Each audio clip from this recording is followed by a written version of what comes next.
You live under an illusion. You believe you are free because you make choices, because you follow your desires, because you can say yes or no. But Jung would tell you this is not freedom. It is fate disguised as freedom. Because what you call choice is often nothing more than your unconscious pulling the strings. Think of the moments you swore you would change, but didn't. The relationship you said you'd leave, yet stayed. The habit you said you'd break, yet returned to. The anger you said you'd control, yet exploded with again. You told yourself you were choosing, but Jung would whisper, no, you were being directed. Directed by wounds you haven't faced, by shadows you've buried, by patterns written so deep inside you that you mistake them for who you are. This is the abyss Jung asks you to look into. Freedom is not what you think. Freedom is not doing what you want. Freedom is knowing why you want it. And until you know, you are not free. You have felt this. The rejection that cut deeper than it should. The manipulation you saw but couldn't resist. The emptiness that returned even after success. You told yourself, this is just life. But Jung would tell you, no, this is your unconscious speaking, and you are not listening. The hidden cost of ignoring it? Your life becomes repetition. The same wounds, the same struggles, the same collapse. Just with different faces, different partners, different jobs, different settings, but always the same story. And you call it fate. You tell yourself, it always happens to me. Jung would say, yes, because you refuse to face yourself. This is the problem. You are chained not by the world, but by your own shadow. The parts of yourself you've denied. The rage you disown. The envy you suppress, the fears you bury, the desires you pretend not to have. You think hiding them makes you good. In truth, it makes you unconscious, and the unconscious, left unexamined, rules you. Jung's revelation is brutal. Your shadow runs your life until you face it. But what does that mean? What is the shadow? It is not just darkness. It is everything you hide to survive. The child who is told not to cry learns to bury sadness. The teenager who was mocked for being loud learns to bury confidence. The adult who was punished for being ambitious learns to bury desire. Each burial builds the shadow. And soon, you are walking with a stranger behind you, a stranger who pulls your strings. This is why you explode with rage when you promise to stay calm. This is why you feel envy you cannot admit. This is why you chase love in destructive ways. Because the shadow always finds expression. If not consciously, then unconsciously. Freedom begins when you turn and face it. When you say, yes, this is mine. Yes, this envy is mine. Yes, this anger is mine. Yes, this desire is mine.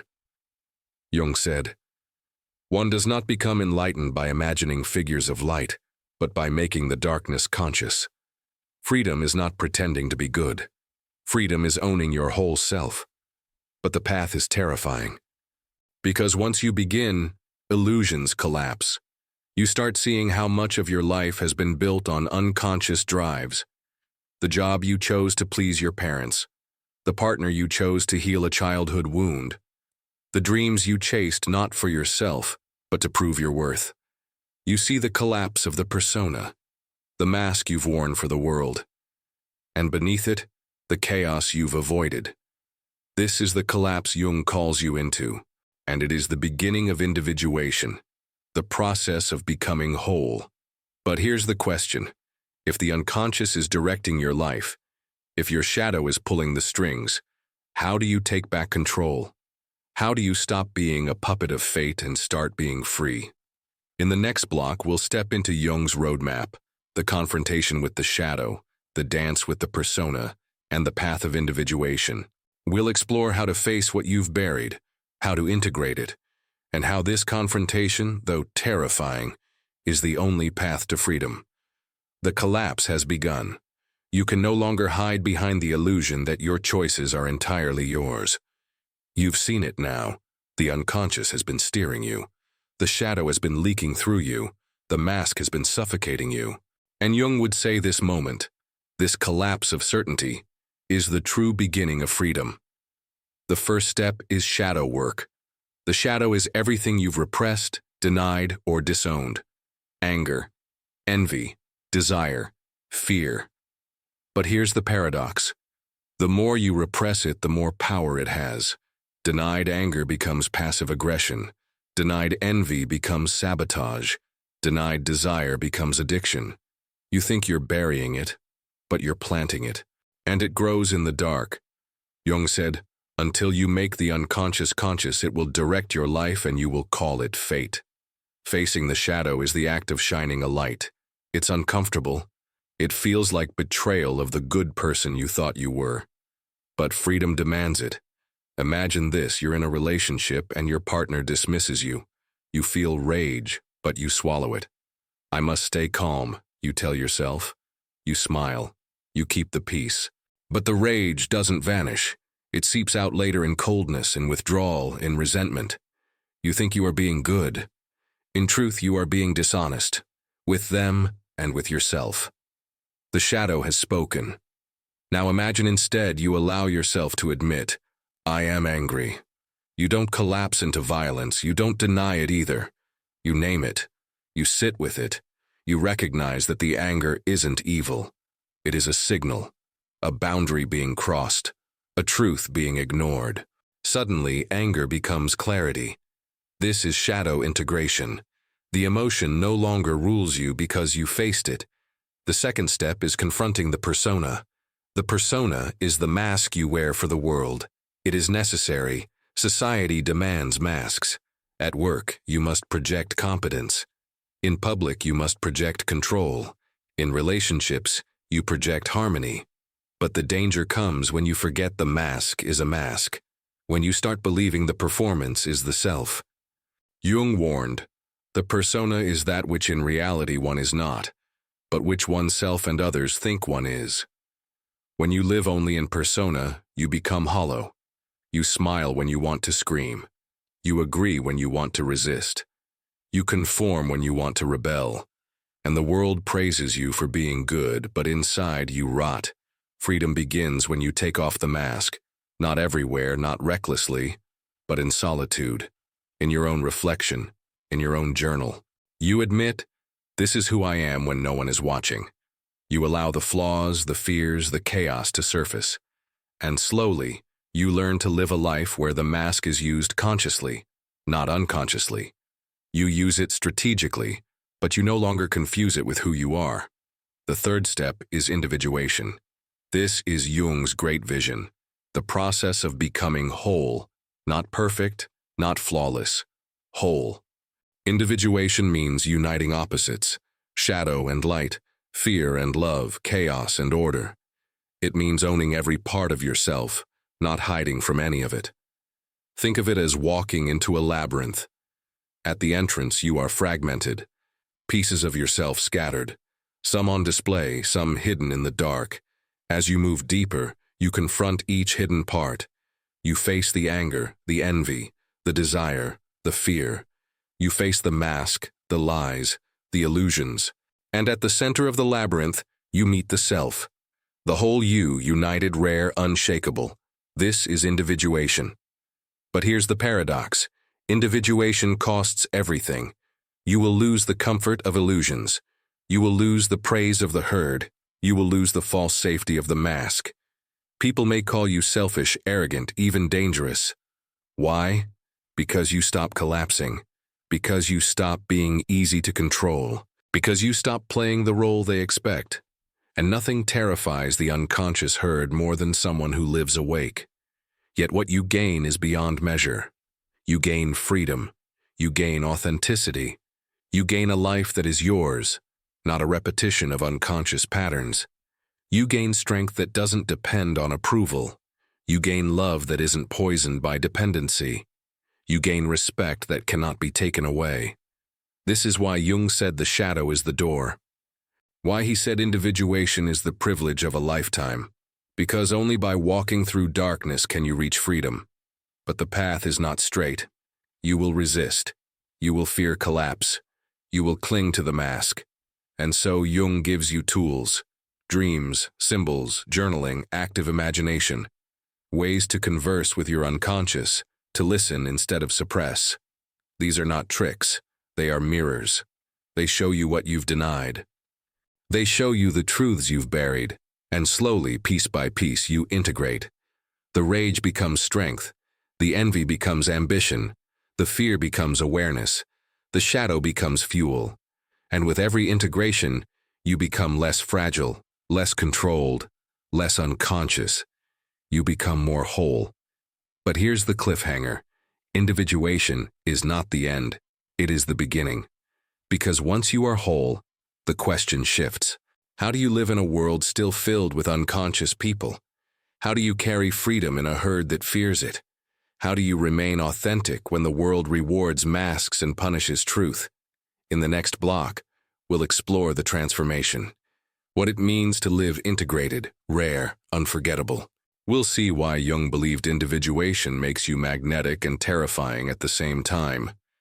And how living this way reshapes every relationship, every choice, every moment of your life. The moment you begin individuation, you change. Not in a loud, dramatic way at first, but quietly, subtly. You stop collapsing into old patterns. You stop chasing illusions. You stop living for the mask. And those around you feel it. At first, they can't name it. They just notice that you don't react the way you used to. The insults that once provoked you now land in silence. The guilt that once controlled you now fails to move you. The manipulation that once bent you now meets a wall of calm. And this calm is unnerving, because it is power. This is what Jung meant when he said, "The meeting of two personalities is like the contact of two chemical substances. If there is any reaction, both are transformed." When people meet you integrated, they cannot remain the same. They either grow in your presence or they flee from it, because you are no longer playing the unconscious games they depend on. Think of your relationships. Before, you may have given endlessly, hoping to be loved. You forgave endlessly, hoping to keep peace. You collapsed endlessly, hoping to avoid conflict. But now, you give, but never until you are empty. You forgive, but only once. You love, but never at the cost of self-respect. And suddenly, the entire dynamic shifts. Some will leave because they can no longer use you. Others will stay because they are strong enough to meet you at your level. Either way, you are free. Think of your work. Before, you may have relied on effort alone, believing hard work would be noticed. You may have avoided strategy, appearances, boundaries. But now, you understand that the mask can be worn consciously. You project competence deliberately. You set boundaries firmly. You play the game without being consumed by it. And this makes you rise. You are no longer fragile in the system. You are strategic within it. And people feel it. They respect it. Think of yourself. Before, you may have denied envy, desire, anger, ambition. You may have buried them in shadow. But they leaked anyway, through passive aggression, resentment, addiction. Now you own them. You admit, yes, I feel envy. Yes, I feel rage. Yes, I want power. And by admitting, you transform them. Envy becomes ambition. Rage becomes clarity. Power becomes creation. The shadow becomes fuel. This is why Jung said, knowing your own darkness is the best method for dealing with the darkness of other people. When you've faced your own shadow, you are no longer destabilized by others. Their manipulation doesn't hook you because you know your own. Their anger doesn't terrify you because you've met yours. Their masks don't fool you because you've unmasked yourself. You are steady because you are whole. But here is the paradox. The more whole you become, the more terrifying you appear to others. Why? Because most people are fragments. They live in masks. They collapse into victimhood. They manipulate unconsciously. They avoid shadow. And when they meet you, someone who has faced all of this, they feel it instantly. Your presence becomes a mirror. It reflects their chaos back to them. It exposes their fragility. And that exposure terrifies them. They will call you dangerous. They will call you selfish. They will say you've changed, and they will be right. You are dangerous to illusions. You are selfish in the sense that you finally live for yourself, not for their expectations. You have changed. You have become whole. But alongside fear comes magnetism. The strong will be drawn to you. Those who are ready to grow will seek you out. Your authenticity will act like gravity. Your silence will carry weight. Your presence will calm chaos. You will attract not because you chase, but because you stand steady. And in a world of fragments, steadiness is irresistible. This is the transformation Jung foresaw. Individuation doesn't just free you, it reshapes every dynamic around you. You become rare, you become unforgettable. You become someone people cannot ignore. But here is the cliffhanger. Individuation is not enough. It frees you inwardly, yes. It transforms your presence outwardly, yes. But the final step is to live it deliberately, daily, practically. To turn integration into action. To transform philosophy into practice. To build habits, boundaries, and choices that embody freedom in the smallest details of life. In the next block, we will explore this final step, the practical turn. We'll see how to live individuated in relationships, in work, in solitude. We'll uncover the daily practices that turn awareness into transformation. And we'll close with a revelation that makes you not only free, but unshakable. Freedom is not an idea. It is a practice. You can read Jung. You can nod at his words.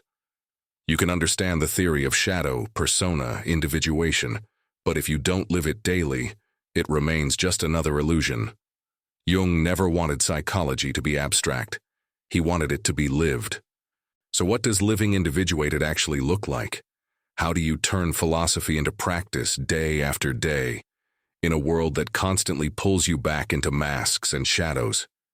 It begins with relationships. This is where the unconscious shows itself most powerfully. You think you're choosing freely, but often you are replaying wounds. You fall for partners who repeat your childhood pain. You stay with friends who mirror your unresolved shadow. You fight with colleagues who carry your projections. To live individuated here means awareness. It means pausing before reacting. It means asking, am I speaking to this person or to my past through them? You begin to notice when someone's words trigger rage, shame, or guilt, and instead of collapsing, you reflect. You ask, what part of me is being touched here? What shadow is being exposed? And then, instead of projecting, you integrate. This does not mean tolerating toxicity. It means drawing clear lines, but the difference is this. You draw them consciously, not out of blind reaction. You say no because you mean it, not because you're escaping. You walk away because you choose to, not because you collapse. And that steadiness reshapes every dynamic. People begin to treat you differently because they feel your boundaries are not threats. They are truths. Now think of work. Here the persona is strongest. You project competence, discipline, ambition. But many collapse into the mask. They confuse the role for the self. They sacrifice authenticity for approval. To live individuated here means using the mask strategically, not unconsciously. You wear it when needed, in meetings, in negotiations, in public. But you never forget who you are beneath it. You do not let the mask own you. You take it off in solitude. You reconnect with your deeper self. You allow chaos, creativity, shadow to breathe. This prevents burnout. It prevents emptiness. It prevents you from living your whole life as a role instead of as a person. And then there is solitude. This is where individuation deepens. Jung said dreams are the royal road to the unconscious. Pay attention to them. Write them down. Let symbols speak. Let the irrational teach you. In solitude, you can journal. Not for productivity, but for truth. You can practice active imagination, speaking with your shadow, your inner figures, your buried archetypes. It sounds strange, but it is powerful, because it turns the unconscious into dialogue instead of chaos. Daily practices matter. Start small. 3 examples. 1. Boundaries. Each time you say no when you mean no, you integrate. 2. Journaling. Each time you admit a dark thought on paper, you integrate. 3. Silence. Each time you resist the urge to fill space with noise, you integrate. Slowly, freedom stops being a concept. It becomes a rhythm, a way of moving through life. But here is the truth. This life is not easy. It is heavy. Because you will be misunderstood. People will accuse you of being cold, arrogant, selfish. They will say you've changed, and they will be right. You have changed. You are no longer living for their unconscious comfort. You are no longer collapsing into the games they depend on. You are awake, and yet you will also be admired. You will become magnetic. People will seek you out because they sense something rare. Authenticity. Your presence will calm, inspire, unsettle. You will carry a gravity that others cannot explain. This is the paradox. Individuation makes you both feared and loved, both rejected and admired, both alone and deeply connected. This is freedom, not the shallow freedom of doing whatever you want, whenever you want, but the deeper freedom of knowing why you want it, the freedom of no longer being ruled by unconscious drives, the freedom of living awake.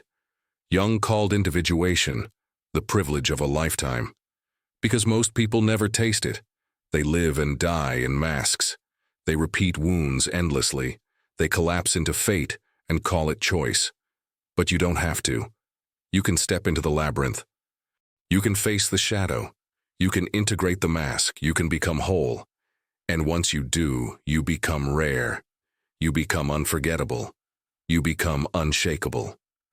So the final question is this: will you choose it? Will you take the terrifying step of facing yourself? Will you sacrifice illusion for truth? Will you walk into the labyrinth and emerge whole? Because if you do, you will never be the same. You will stop being replaceable. You will stop being fragile. You will stop being unconscious. You will become awake, and the world will feel it. Write it in the comments. I choose awareness. Let that be your declaration. And if you are ready to keep walking deeper, subscribe. Because this is not the end. This is the beginning.